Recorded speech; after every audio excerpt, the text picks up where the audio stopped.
নমস্কার, আমার ইউটিউব পরিবারকে সুমি রান্নাঘরে স্বাগত জানাই। যারা আমার চ্যানেলটিকে সাবস্ক্রাইব করেছেন এবং যারা আমার রান্নাটি দেখছেন তাদেরকে অশেষ ধন্যবাদ জানিয়ে আমি আরও একটি রেসিপি নিয়ে আপনাদের কাছে এসেছি। আজকের রেসিপি জিরে রাইস। এর জন্য প্রথমে জলটা আমি গরম করতে দিয়েছিলাম। এবার ওতে আগে থেকে ভিজিয়ে রাখা চালগুলো দিয়ে দেব।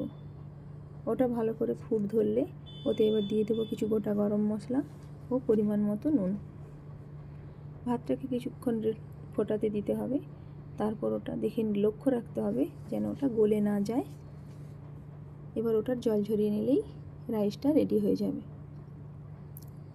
আমি আগেই বলি যে আমি সাজিরে ইউজ করি না, বাড়ির যে রেগুলার জিরে হয় ওটাকে হাফ ক্রাশ করে বানাই, ওতে রাইসের টেস্টটা আরও বেশি এনহ্যান্স হয়। এবার আমি কড়াইটা গরম করে নিয়ে তাতে দিয়ে দিলাম 50 গ্রাম বাটার। ওটা মেল্ট হয়ে এলে ওতে ক্রাশ করা জিরেগুলো দিয়ে দেবো।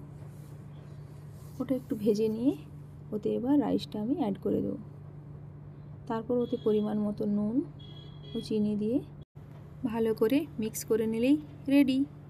বন্ধুরা, আমার রান্নাটি ভালো লেগে থাকলে লাইক করে দেবেন এবং আমার চ্যানেলটিকে সাবস্ক্রাইব করে দেবেন। ভালো থাকুন, সুস্থ থাকুন।